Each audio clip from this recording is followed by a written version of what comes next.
Parliament's Standing Committee on Intelligence is interviewing 10 candidates who've been shortlisted for the position of Inspector General of Intelligence.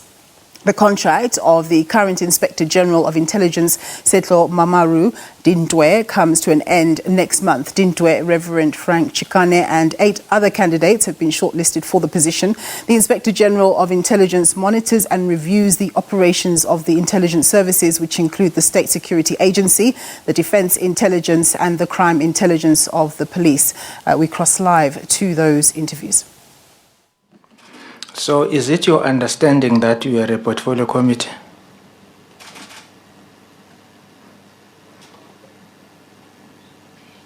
What was the question? Is it his understanding that we are a portfolio committee? Very good.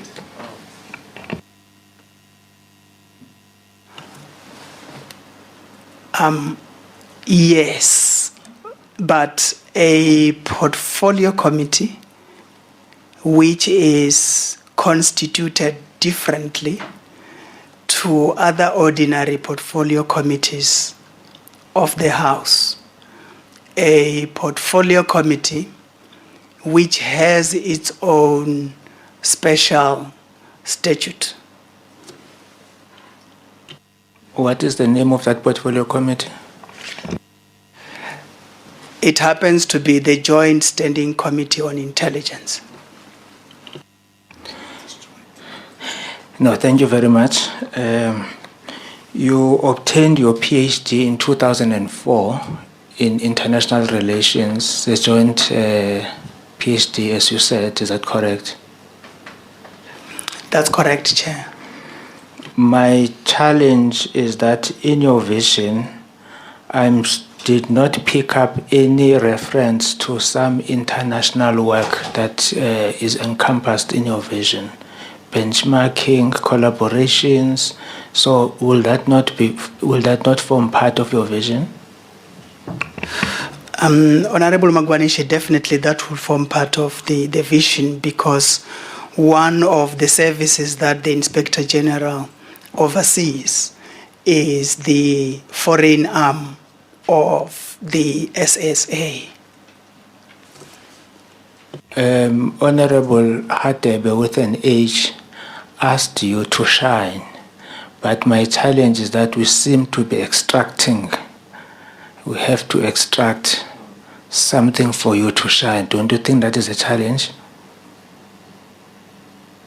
Honorable Magwanishe, perhaps I didn't want to appear as though I'm literally blowing my own horn. No, thank you very much. What is the effect of Chapter 3 of the Constitution on the work of IGI?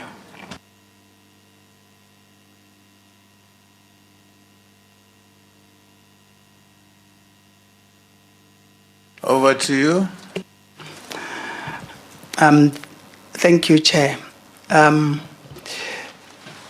Magwanishe, I can't recall specifically what Chapter 3 of the Constitution, what is it that it deals with? I say it's cooperative governance.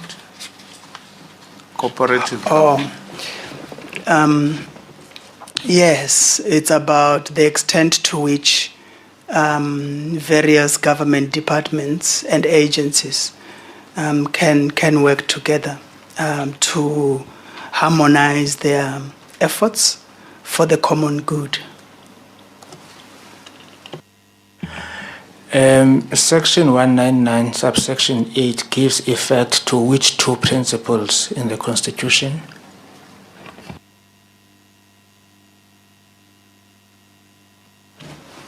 Section 199, subsection 8. Yes. I will not be able to say that off the top of my head, but what I'll be able to tell you is that Section 199 deals with the responsibility of members, and I have referred to it in relation to the responsibility for the services to act and to teach and to require their members to act in accordance with the law, That's on subsection 5. Subsection 6 requires members not to obey a manifestly illegal order, and section 7 requires members to be apolitical, if I were to summarize it. But section 1998, with all due respect, Honorable Magwanishe, I'm not able to recollect it off the top of my head. No, that's fine. That's fine. Are there any differences between the doctrine of state security and national security?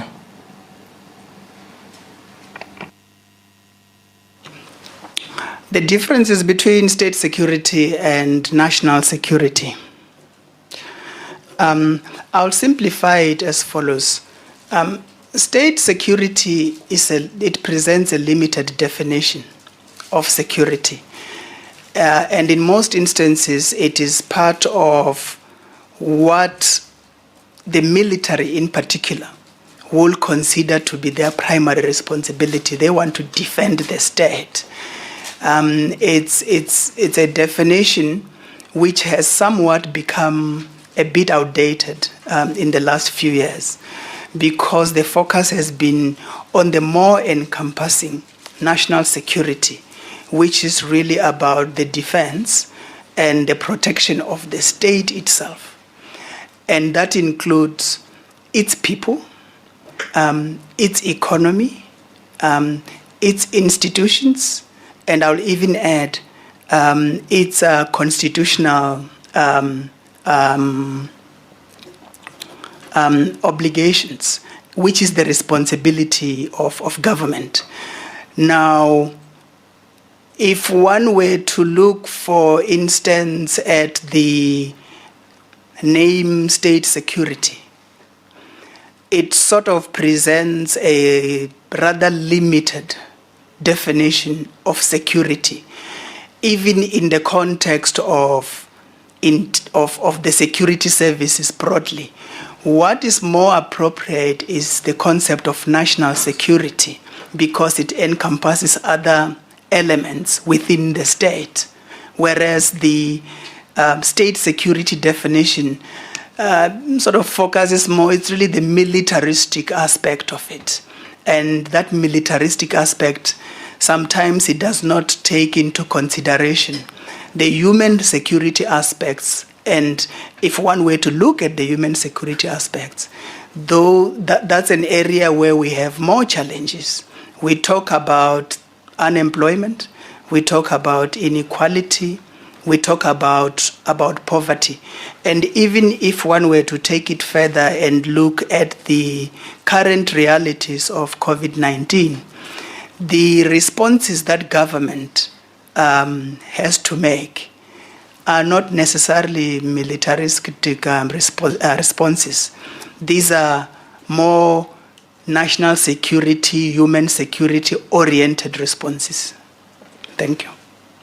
Thank you very much, Chair. Thank you, Doctor. Thank you very much. Let me check. We have got 13 minutes. 13 minutes for the follow-ups. Let me take my minute even myself before anybody else. I asked a question about oversight, about the IGI being given an assignment by the President.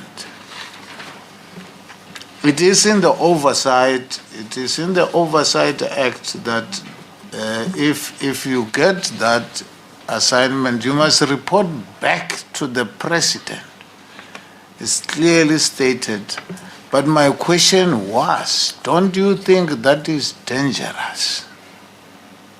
It is stated, and you said you will report, because it is in the Act itself. Maybe that is, to clarify my question, the way it was. Can we go this way And can we have maybe one question each along the, yeah. Just one from me, Doctor. I see that you've done so many departments, from women, housing, mining, social development, everywhere. It's been very nearly 20 years since you were involved in intelligence. What has brought you back to apply for such a position when you must understand that things have changed so dramatically in the intelligence environment over the past 20 years?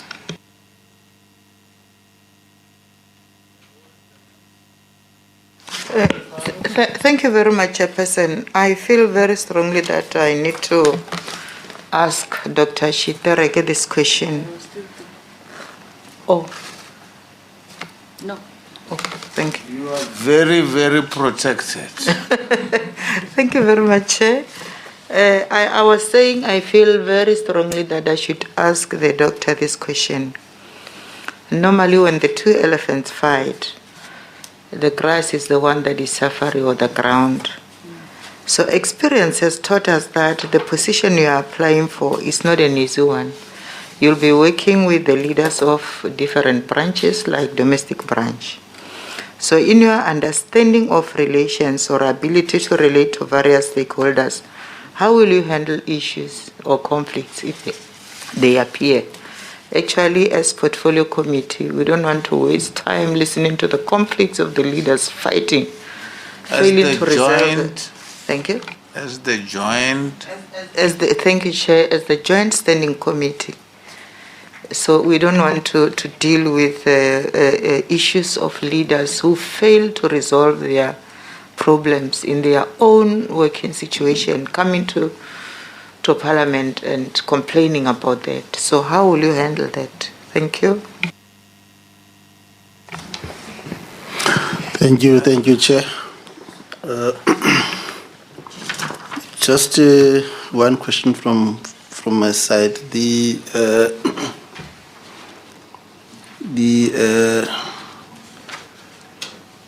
memorandum of understanding between the IGI and other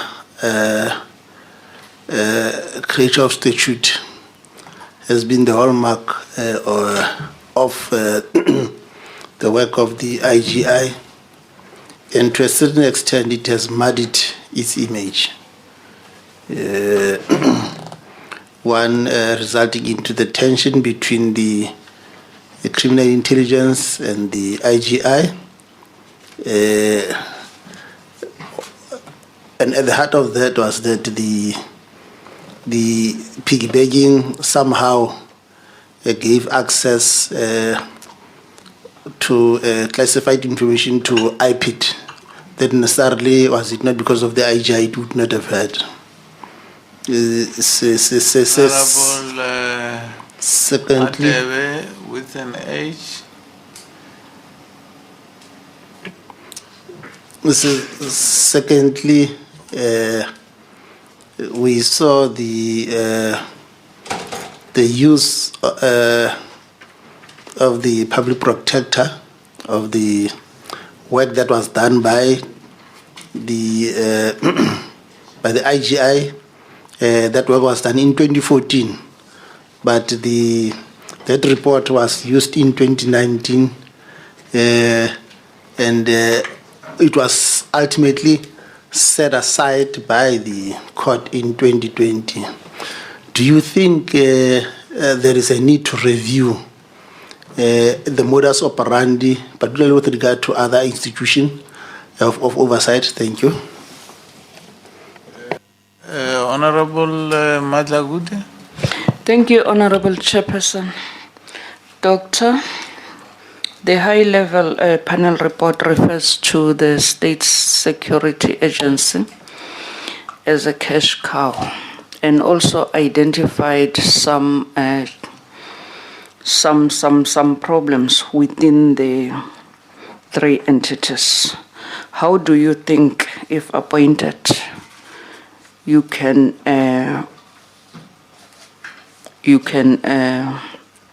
assist in providing, in making sure that some of these challenges are minimized within the intelligence communities? Where we left from? Okay.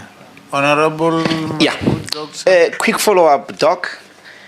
You say that you don't get involved in politics, and you authored an article publicly in 2009, signing it off as, and I quote, senior researcher in the Department of Military Defense and Military Veterans, which was a direct reply to the then Minister of Human Settlement, Tokyo Sekgwale, in which you defended in the article the policies and the programs of the then minister, which was Sisulu. And you are now with her in the Ministry of Defense and Military Veterans. Isn't this evidence that you actually do get involved? This is one article. I'm sure you know I could go to a plethora of many articles you have written, doing public policy analysis, getting into public spats with politicians. Isn't it evidence that you do get involved in politics? And then finally, who was the coordinator of intelligence when you were at the NIA, when you started at the NIA? Who was the coordinator of intelligence? I know I said it's the last one, Chair, but this is really the last one. When you were speaking about the 2007 conference of the ANC and getting intelligence product that people did not want, were you admitting that there was indeed the usage of intelligence services to fight the factional battles of the ANC in the lead up to that conference? Was there an admission to that effect? Thank you. My good doctor, according to my time here, you only have 5 minutes. So. Thank you, Chair. I will start off with the first question from the Honorable Chair regarding whether I don't think that it is dangerous not to share the actual intelligence report that I would have been assigned by the President.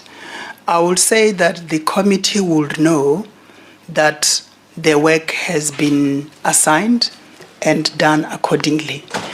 But if I consult the President and he agrees that I could share the report with the committee, I will then share the report with the committee, and I'm trying here to remain strictly within the parameters of what the law provides.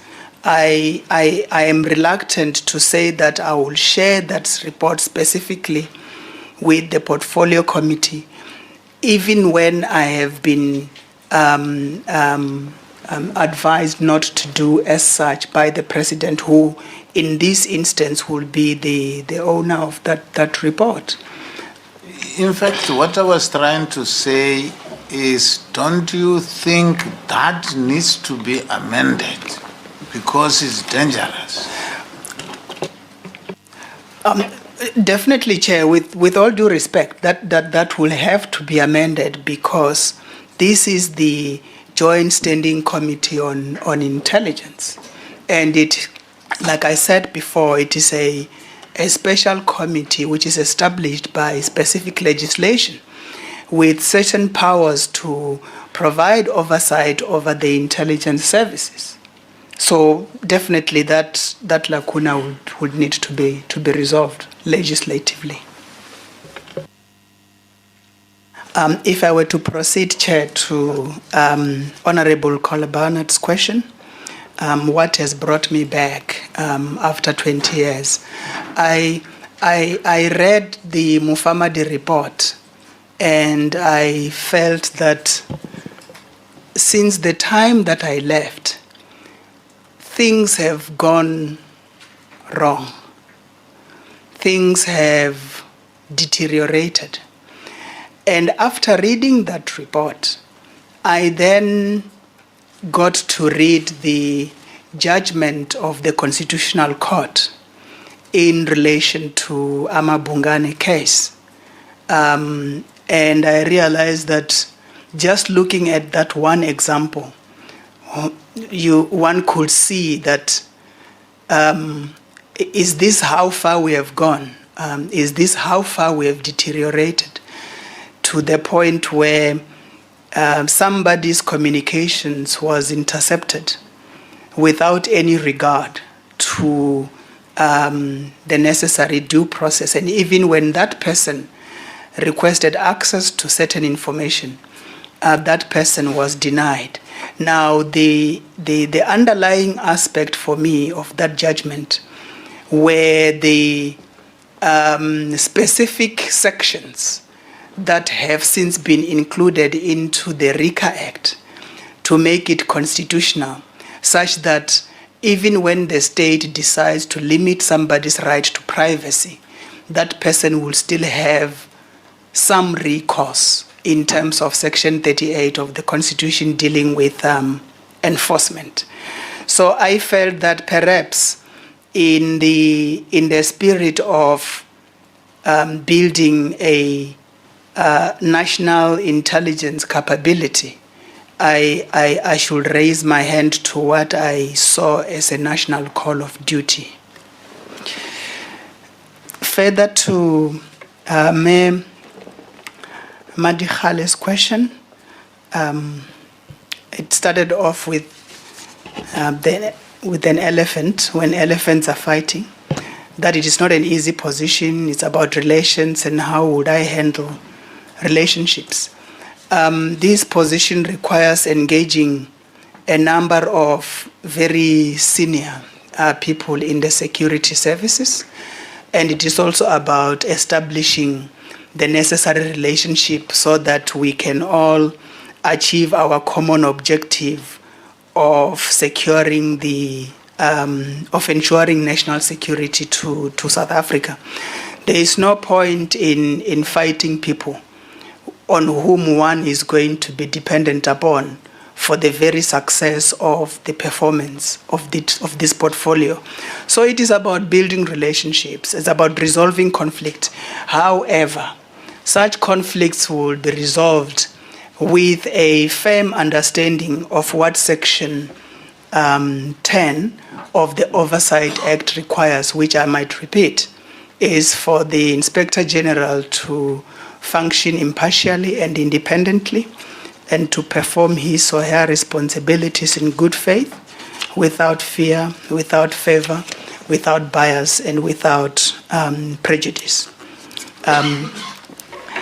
In terms of the question relating to the MOUs with the IGIs and others, we need to be measured in this regard. It shouldn't be that such MOUs serve to empower other institutions with what is primarily intelligence information and therefore classified, which is information that some of those entities may not be able to access by themselves. So if I'm sitting here as the Inspector General of Intelligence, I will say that those MOUs will necessarily need to be reviewed. There is a specific reason why the Inspector General of Intelligence is given unfettered access to intelligence information. And there is a specific reason why those other entities do not enjoy the same status, is to safeguard information that belongs to the state. Now, if the IGI had somehow become a convenient access for other entities to tap into the intelligence information, I would say that is wrong and it needs to be reviewed and reviewed accordingly. Honorable Jakude asked a question on the SAA having become a cash cow and how do I think I could assist.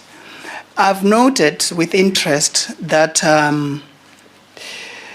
there are areas where the Auditor General is not able to access certain information which relates to the work that the services have done, and such work has associated costs.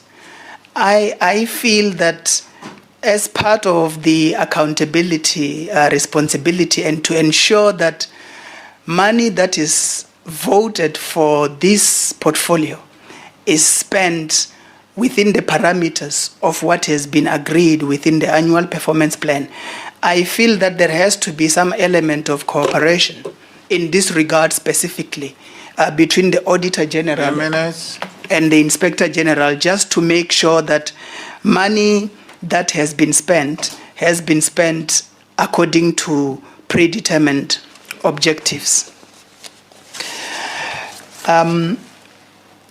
Moving on to Honorable Ndlozi's question, I would agree. I did stray into that space then, and I know what Honorable Ndlozi was saying when he says he could refer to other pieces of work that I have published in that regard, and I know you're possibly referring to the other article that appeared on Business Day, I think sometime in 2008. Yeah, it did take a political swipe. However, what I had learned was that I happened to meet the then mayor of Cape Town, Honorable Helen Zille, a week or two after the article was published. And interestingly, we happened to meet in New York. And the moment I introduced myself to her, she was able to recall that, hey, there is an article, and she reprimanded me, which I accepted. And we had a very fruitful conversation, and she told me specifically that she was personally going to respond to the article, which she did. And I did tell her that I was not going to respond to it. It's just that I'm not in a position to withdraw it from Business Day. So I have learned my lessons. I've bent my fingers. That was then. It was 10 years ago.